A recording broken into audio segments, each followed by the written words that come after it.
Então vamos continuar a leitura aqui do livro Desuenir Ventura, 1968, o ano que não terminou a aventura de uma geração. Bora continuar, paramos aí esse tempo em que tive esses 15 dias de férias, mas agora vamos continuar na leitura. Então no seu final de semana você tem essa possibilidade de ler aqui conosco o livro Desuenir Ventura. Vamos na página, na minha edição aqui é página 51, não sei qual é na página de vocês. Chama-se o capítulo chama-se Muitas Ideias na Cabeça. Vê se descobre um escritor marxista que acabou de morrer, um pensador que esteja lançando algum livro, enfim, arranja um gancho, porra. Paulo Francis para Hélio Pellegrino. Paulo Francis é demais, né? Vou até repetir essa citação. Vê se descobre um escritor marxista que acabou de morrer, um pensador que esteja lançando algum livro, enfim, arranja um gancho, porra. Gancho no jornalismo é aquela motivação, né? O que dá o start para uma matéria. A geração de 68 talvez tenha sido a última geração literária no Brasil, pelo menos no sentido em que seu aprendizado intelectual e sua percepção estética foram forjados pela leitura. Foi criada lendo, pode-se dizer, mais do que vendo.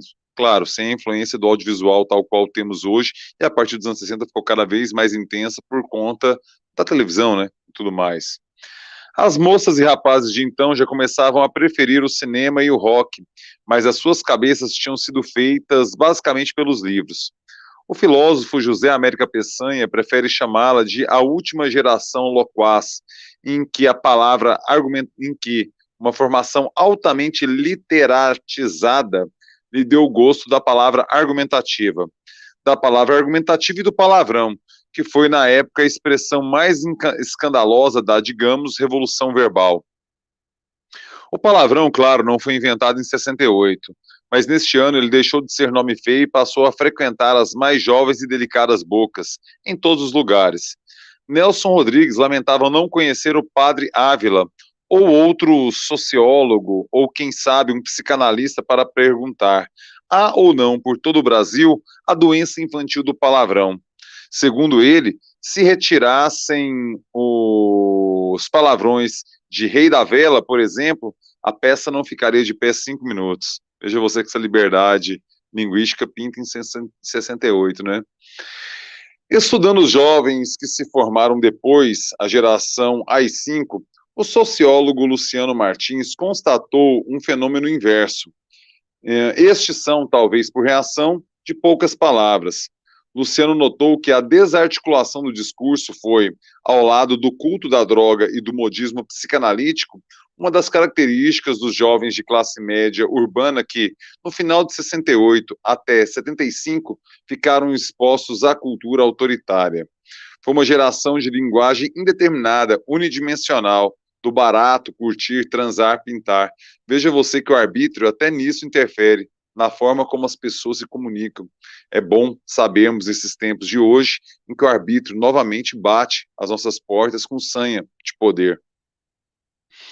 Em 1968 já havia um rádio quantitativamente poderoso e uma televisão em preto e branco razoavelmente diversificada, com meia dezena de canais entre Rio e São Paulo. Mas a TV estava longe de vir a ser o que é. Imagina a internet.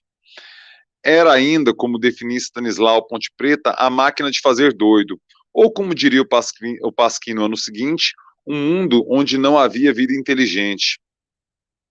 É verdade que um dos principais acontecimentos culturais do ano, os festivais de música, deve grande parte do seu sucesso à televisão, a Excelsior, a Record, a Tupi e mesmo a incipiente Globo.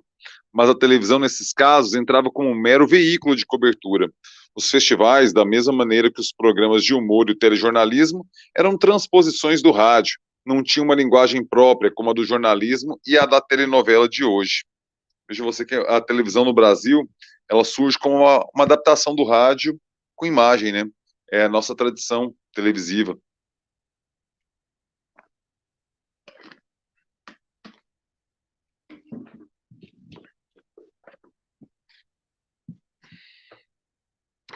A não ser em momentos excepcionais, quando transmitia eventos como estes, A TV não concorria culturalmente nem com o cinema nem com o teatro, e nem tinha prestígio intelectual para, com mídia, exercer alguma influência nos rebeldes jovens de 68. Mesmo o telejornalismo era de uma precariedade inimaginável. Quando a Rainha Elizabeth da Inglaterra esteve no Brasil em novembro, uma visita que mobilizou o país, a revista Veja escreveu: a rainha sorriu, falou, acenou, trocou de vestidos, chapéus e joias, até cavalgou, um show de notícias. Mas quem esperou pelas reportagens de TV não viu quase nada. Se a geração de 68 teve uma mídia preferencial, esta oscilava entre a música e o cinema. Os ídolos da juventude da época não eram televisivos, mas musicais, mas ainda que ajudados pela TV. Roberto Carlos para Alienados, Chico Buarque, Caetano Veloso, Gilberto Gil para a faixa Participante. E vindo avassaladoramente de fora, os Beatles. O cinema já fornecia mitos como Glauber Rocha e Jean-Luc Godard, mas de consumo restrito, não ultrapassando o âmbito da geração Paysandu, isto é, da vanguarda intelectual. A atriz Gina Staff já se surpreendia com a solidão, com poemas, já se surpreendia com a onda de cineastas amadores. Antes, os rapazes vinham da solidão com poemas no bolso. Hoje trazem uma câmera de filmar. Quando um cineasta de 13 anos, Bruno Barreto, 13? Tá meio apagadinho aqui, mas 13 mesmo. Quando um cineasta de 13 anos, Bruno Barreto, inscreveu-se no quarto festival JB Mesbla, o crítico da revista Realidade comentou: houve um tempo em que os adolescentes escreviam poemas. Muito legal, né? Mais do que a indústria, porém, muito mais do que divertimento ou fenômeno de consumo, o cinema era, para a jovem vanguarda que o fazia e que o consumia, uma aventura experimental de linguagem e de ação política. O Cinema Novo já tinha realizado no ano anterior a sua primeira grande produção em cores, Garota de Ipanema, de Leon Hirschman, e diretores como Joaquim Pedro, Cacá Diegues e o próprio Glauber completavam em 68 suas primeiras superproduções. Macunaíma, Os Herdeiros e Dragão da Maldade. Depois de ganhar vários prêmios internacionais, o nosso cinema ia tentar ganhar o público interno, porque o já conquistado, mínimo, estava mais interessado no que, de preferência, não entendia. O poder de comunicação era uma desprezível facilidade. A transgressão era tida como estágio superior da percepção e a medida de excelência de uma obra era dada pela taxa de virulência formal que continha. Não por acaso, o cult movie do ano foi a chinesa, de Godard. Ou seja, quanto mais hermética a obra, quanto mais de difícil compreensão, mais benquista por essa nata intelectual era a obra. Não muito diferente de hoje, né? Se bem que dá um pouco de saudade quando uma elite intelectual se esforçava pelo hermético. Hoje o que eu vejo é de uma pobreza absurda. Pessoas que têm capacidade demais se contentando com tão pouco. Como, por exemplo, pegando ícones aí de uma cultura um tanto quanto vulgar e rasteira e pegando isso como uma identidade maior, como algo de um valor maior que tem que de mero entretenimento. Dá algum tipo de nostalgia nesse caso. Um exemplo do maniqueísmo de gosto da época foi dado recentemente por Susan Sontag. Susan Sontag, durante uma entrevista. Depois de se declarar condenada a falar sempre dos anos 60 como um fonógrafo quebrado, ela acabou se comportando como se fosse uma daquelas frequentadoras do bar ao lado do Cine Paysandu em 68. Quando o entrevistador ousou comparar dois filmes, ela o interrompeu com a intolerância típica dos anos 60. Não posso discutir com o entrevistador que na mesma frase junta A Primeira Noite de um Homem e A Chinesa, uma obra-prima.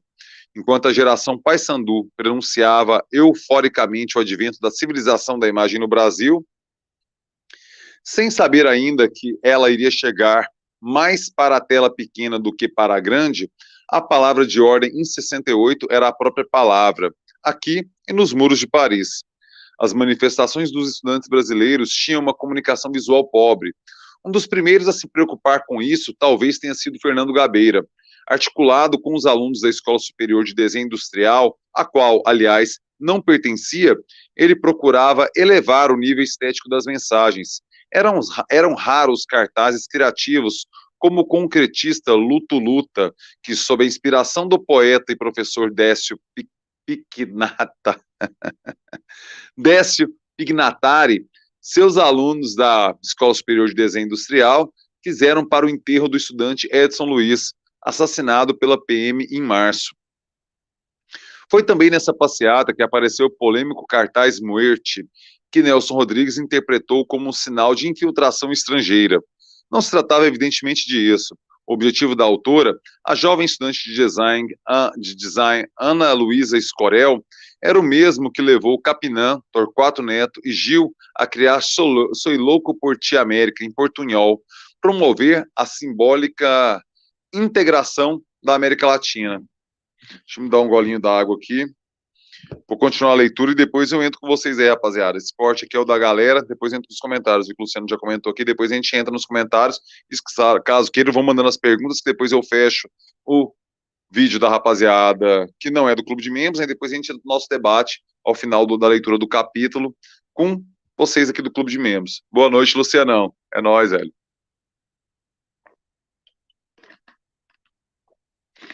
Beber uma aguinha aqui que sozinho a garganta sofre.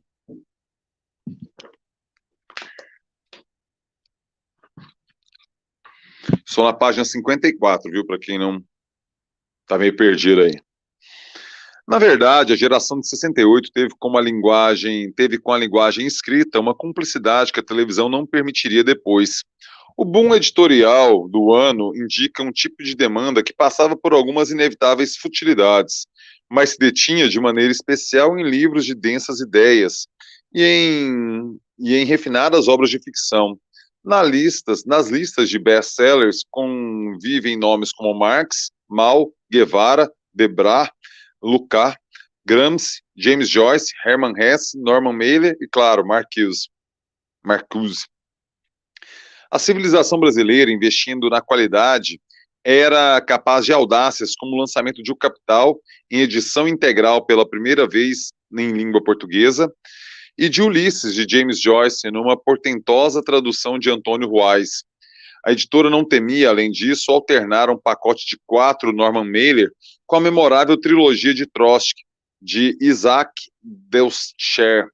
Até o imbatível general de tropas do Vietnã do Norte, Vo Nguyen Giap, obtinha surpreendentes vitórias no território dos mais vendidos aqui. Seu livro, O Vietnã Segundo Giap, esgotou 2 edições em 10 dias. Veja você que tinha uma preocupação intelectual interessante, né? Algumas obras pintavam pela primeira vez aqui no Brasil. Lia-se como hoje se vê televisão, ou, se fosse adaptar para 2022, lembre-se que essa edição é de 1988, lia-se como hoje se acessa as redes sociais. Uma das manias do ano era a leitura dinâmica, um revolucionário método que, dizia a propaganda, ensinava a decuplicar a velocidade da leitura. Leia 2.000 palavras por minuto, prometia o anúncio, citando leitores como Juscelino Kubitschek e Abreu Sodré, 2 brilhantes alunos, mais ou menos como fora, nos Estados Unidos, John Kennedy. Em outubro, Realidade publicava uma reportagem com o título Os Best-Sellers de Deus, sobre lançamentos tratando das novas posições da igreja, um dos hits da época. Quando se constata que, ao lado desses, os livros sobre sexo representavam 1/3 dos lançamentos, pode-se ter uma ideia da pluralidade do consumo. Olha que legal. Os pensadores de esquerda tinham a preferência do público jovem universitário. Havia um interesse especial por aquelas obras que, de uma maneira ou de outra, traziam uma contribuição prática à pedagogia revolucionária. Revolução na Revolução, de Regis Debré, deve ser, cara, meu francês é péssimo. Os pensamentos de Mao, o Diário de Guevara, funcionavam como os manuais ou cartilhas. Era comum perguntar-se não por quê, mas para que você está lendo este livro. A obra aberta de Humberto Eco fornecia um excelente álibi para que se fizesse da leitura um ato tão intencional quanto a escritura. A recepção ganhava uma absoluta autonomia em relação à emissão.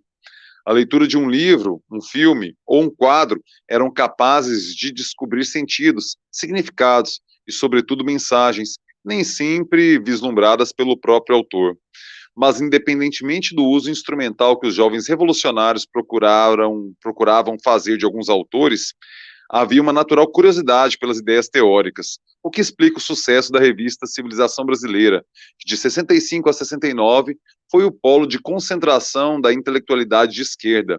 Ali se tratavam debates entre a esquerda reformista e a esquerda revolucionária. Como fazem falta esses debates, né?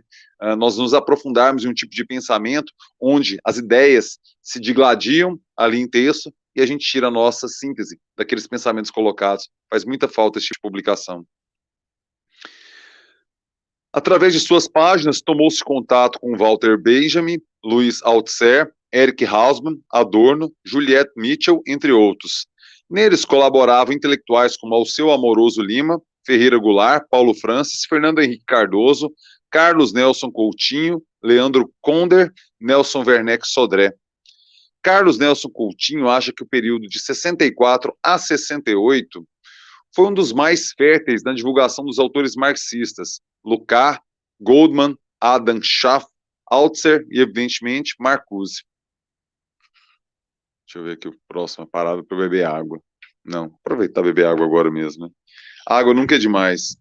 Marina Alva pintou também por aqui. Depois, mandem suas perguntas e a gente debate no final, quando eu terminar o corte aqui da rapaziada que não é do clube de membros.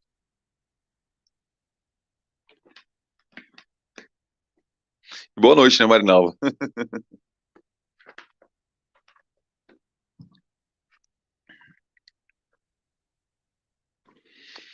Os marxistas mais clássicos, inclusive o heterodoxo Lukács, não tinham uma boa audiência junto à esquerda radical. Aliás, Lukács era sistematicamente atacado não só pelo radical José Celso Martinez, por exemplo, como por um independente como Paulo Francis. Para os estudantes esquerdistas, havia um livro lançado 2 anos antes, que numa leitura enviesada funcionava como uma bíblia, A Revolução Brasileira, de Caio Parado Júnior, que criticava a posição oficial do PCB, dando o Brasil ainda como um país com resquícios feudais. Como muito bem diz Carlos Nelson, Caio Parado não propunha o socialismo já para o Brasil, mas foi lido como dando o país pronto para o socialismo.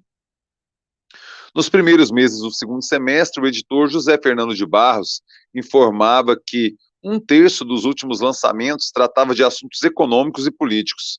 Veja você, 1/3 era política e economia, 1/3 era sexo, 1/3 era Deus. Interessante, né?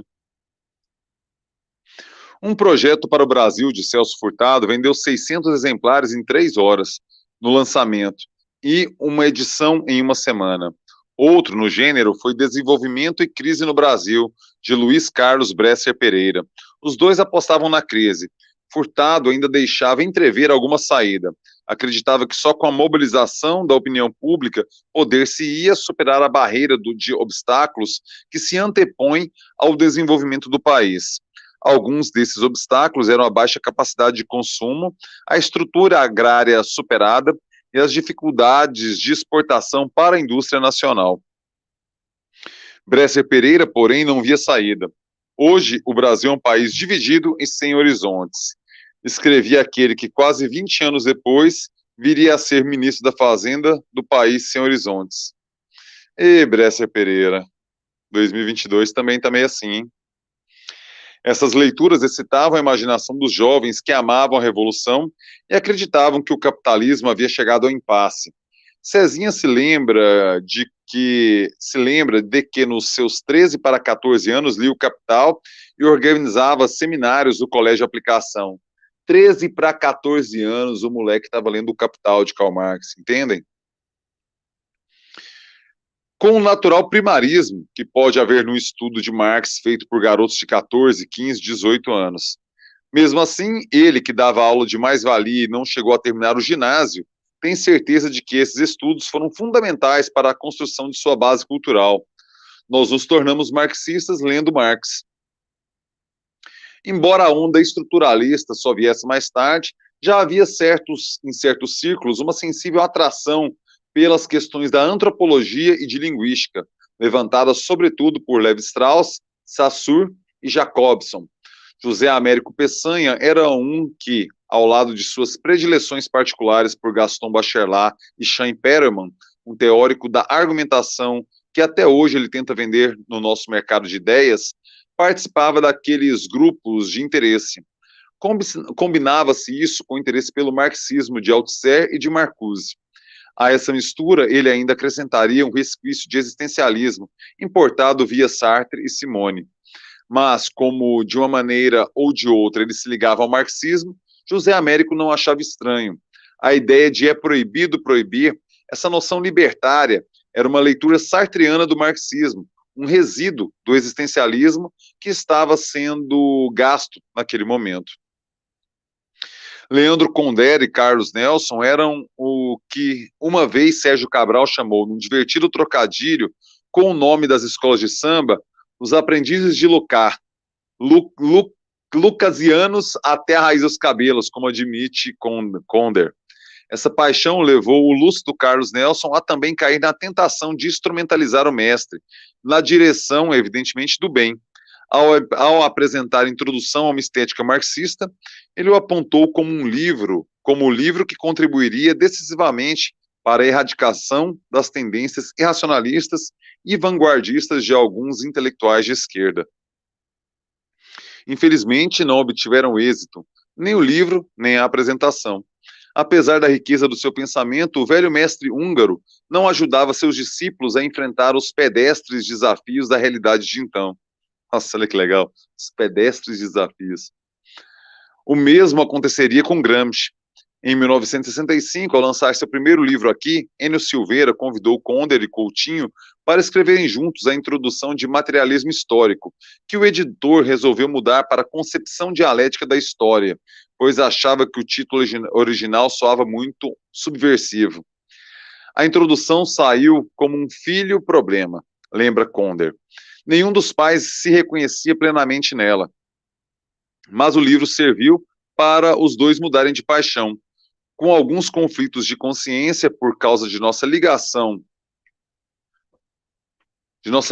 monogâmica, fomos fundo na nossa infidelidade, principalmente Coutinho, que aceitou a proposta de Enio Silveira de traduzir todo o Gramsci, o que acabou não sendo realizado integralmente. Mesmo assim, foram trazidos 4 dos 6 cadernos.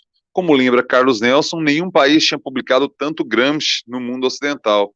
Veja você que tinha uma preocupação intelectual, um verniz cheio de substrato, não só um verniz, tinha substância também nisso, de intelectualidade que hoje, infelizmente, se perdeu no debate político, né?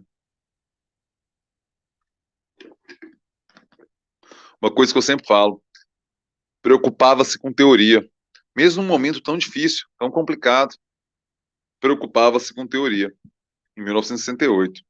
Já com 4 anos de golpe nas costas. Sintomaticamente, os 3 lançamentos de 68 foram um estrondoso fracasso. Tanto os intelectuais e a organização da cultura, e literatura e vida nacional, ambos traduzidos por Carlos Nelson Coutinho, quanto Maquiavel, a política e o Estado moderno, em tradução de Luiz Mário Gatzaneio, encalharam. Só mais tarde, depois de estourar na França, foi que Gramsci passou a entrar como moda nas universidades brasileiras em meados dos anos 70.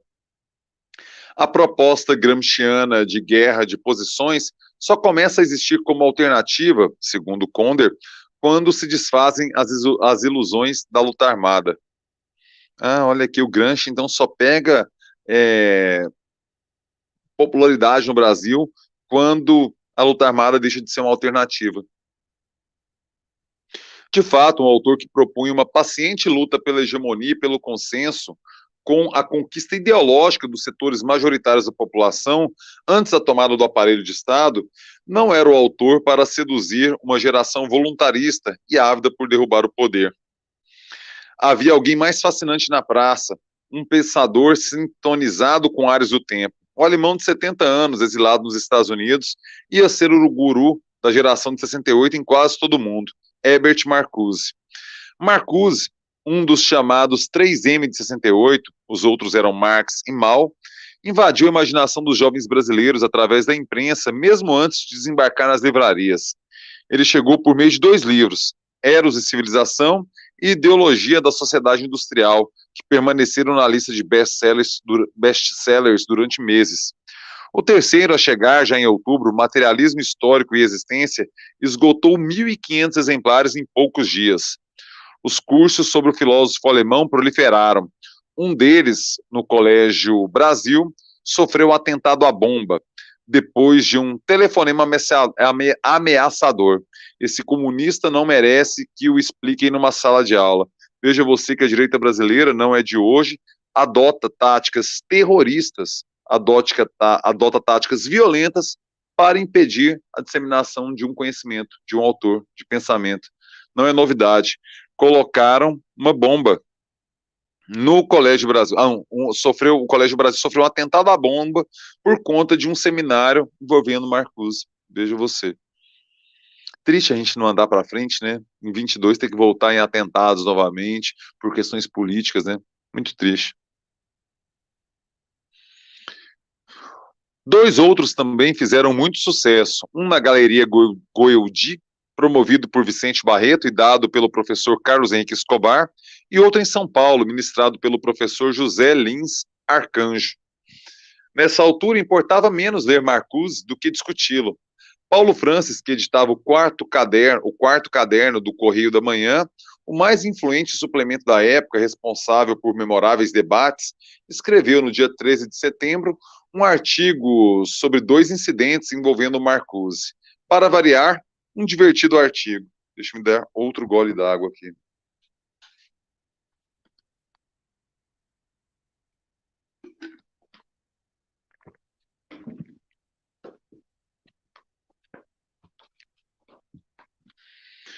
O senhor Gustavo Corsão foi visto destruindo um cartaz que anunciava uma conferência sobre Herbert Marcuse. Antes vociferou contra a dominação do país pelos comunistas. Disse até palavrão, o que é pecado. O jornalzinho de um dos principais colégios do Rio traz na primeira página editorial justificando a invasão da Tchecoslováquia. Dentro, um artigo atacando Marcuse, a quem classifica de financiado pela Fundação Rockefeller. É provável que Corsão e os anônimos redatores estudantes tenham lido uma palavra de Marcuse, mas eles ilustram à perfeição a tese do autor sobre os efeitos conformizantes e irracionais do totalitarismo cultural que caracteriza o Estado tecnológico, capitalista e comunista. Muito boa crítica, né? Para a tristeza de Leandro Conder, que o queria lucasiano, Francis era marcusiano, se é que se lhe pode atribuir adesões incondicionais. Mesmo agora, o colunista da Folha de São Paulo não nega a importância do pensador alemão no seu próprio pensamento. Marcuse foi um homem dos anos 60, ninguém pode tirar dele este mérito. Francis não concorda, por exemplo, com Eros e Civilização, mas acha um livro maravilhoso, principalmente para quem tinha vocação marxista, mas não era do partido e não podia ignorar Freud. Essa é uma das características da escola de Frankfurt. Muita influência marxista, mas sorvendo as coisas psicanalíticas, a psicanálise vinda de Freud. Nisso aqui que resume o pensamento. Marcuse, sim, um dos ícones ali da escola de Frankfurt, ele permeou seu pensamento no seu pilar principal, Marx, mas pegando a influência da virada do século XIX para o XX, de Freud, da psicanálise. Isso que o Paulo Francis coloca aqui. Segundo Francis, Marcuse foi quem mais manjou a época. Ele entendeu logo as novidades, o consumismo, a sociedade de massa, a social-democracia no mundo capitalista, a importância das minorias. O quarto caderno, porém, era pluralista, tanto quanto os tempos permitiam. Tinha uma vantagem, o critério jornalístico se sobrepunha ao ideológico, uma novidade, então. Hélio Pellegrino se divertia com a lembrança do dia em que teve de aprender com Francis o que era gancho jornalístico. A compulsão doutrinária era muito forte naqueles tempos, e certa vez Pellegrino mandou um artigo marxista violentíssimo para o editor. Ô Hélio, assim não dá, arranje um gancho, aconselhou Francis da maneira como se pode imaginar. Vê se descobre um escritor marxista que acabou de morrer, um pensador que esteja lançando algum livro. Enfim, arranja um gancho, porra.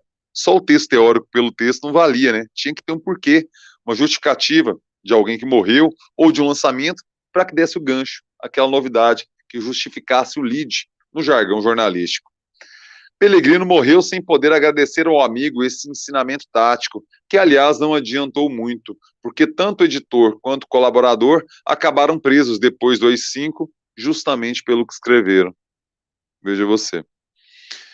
Marcuse, em 68, era uma novidade que dispensava gancho, ou melhor, era o próprio gancho. Conciliando Marx e Freud, ele fornecia ambiciosos objetivos políticos ao movimento estudantil, já que o papel de vanguarda da revolução, ele dizia, se transferira para a classe operária, engajada no processo produtivo, para as minorias raciais, para os marginalizados pela sociedade industrial e principalmente para os estudantes. Ele ensinava que, em lugar da exploração bruta, o capitalismo passava a impor novas formas de controle social, mais efetivas e agradáveis.